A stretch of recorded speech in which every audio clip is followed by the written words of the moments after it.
পাশবদ্ধ জীব আর পাশ মুক্ত শিব। এই পাশ কি? এই পাশ হলো বন্ধন। কিসের বন্ধন? মায়ার বন্ধন, কামনা বাসনার বন্ধন। দুর্বার কামনা বাসনা মানুষের বন্ধনের কারণ। অতিরিক্ত আকাঙ্ক্ষায় মানুষকে নিম্নগামী করে মায়াময় সংসারে আবদ্ধ রাখে। সেজন্য আলোর দরকার, জ্ঞানের আলো, চৈতন্যের আলো।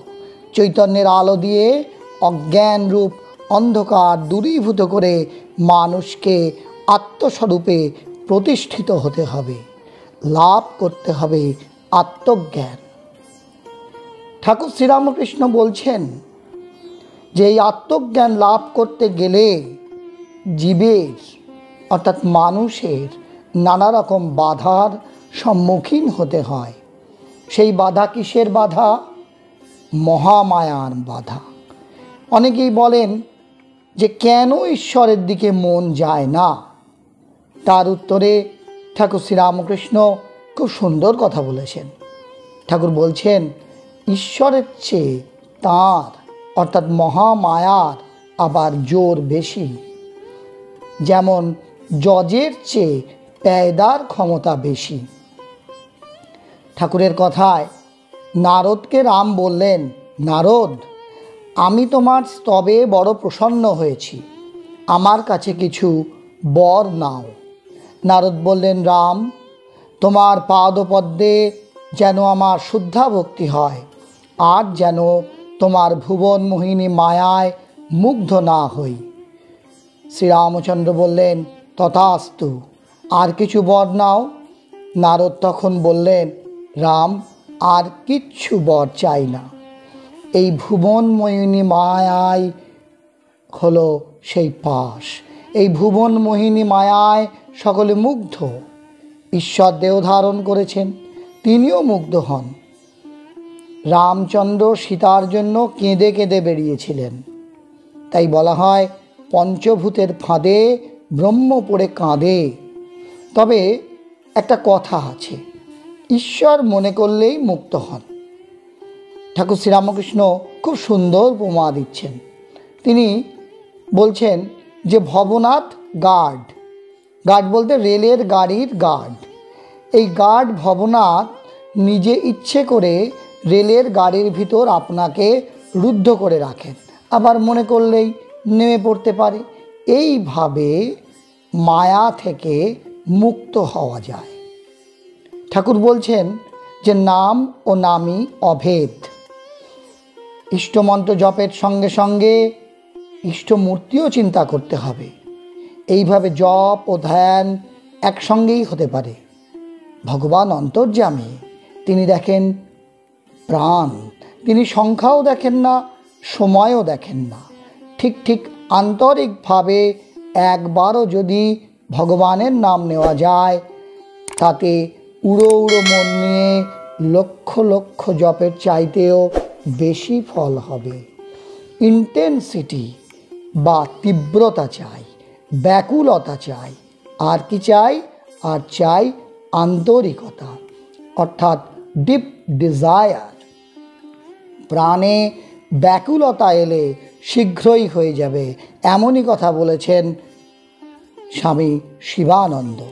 ঠাকুরের সেই কথার পুনরুক্তি করেই স্বামী শিবানন্দ বলছেন যে তাকে অর্থাৎ ঈশ্বরকে কায় মনোবাক্যে ডাকতে পারলে, তার প্রতি তীব্রতা আনলে, আকুলতা আনলে তাকে দর্শন করা যাবেই।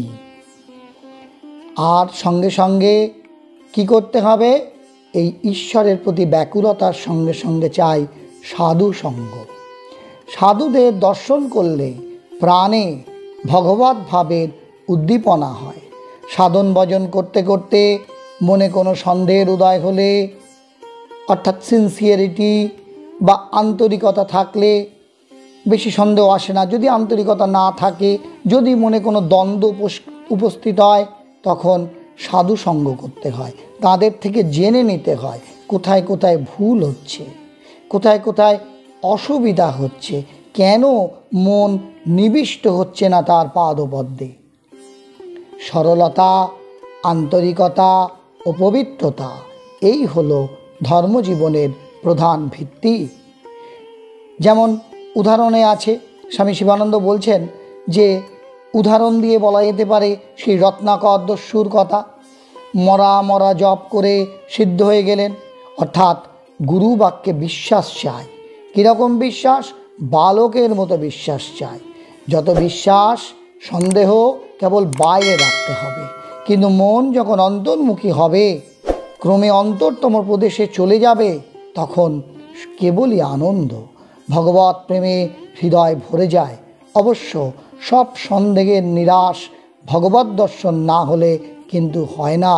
তাই স্বামী বিবেকানন্দ বলছেন, স্বামী বিবেকানন্দ কি বলছেন?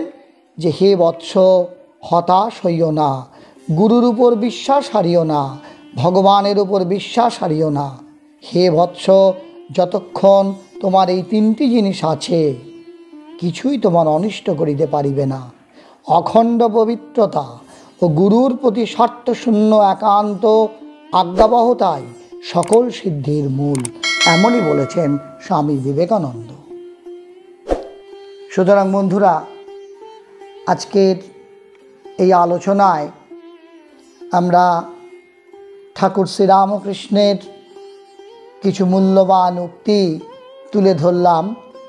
অর্থাৎ কেন ঈশ্বরে মানুষের মন হয় না, সেই প্রসঙ্গে আমরা ঠাকুর শ্রীরামকৃষ্ণ কি বলেছেন এবং কিভাবে ঈশ্বরের পাদপদ্মে মনকে স্থির করা যায়, তার কিছু উপমা, কিছু পদ্ধতি, কিছু বাক্য, কিছু নীতি কথা আপনাদের সামনে উপস্থিত করলাম।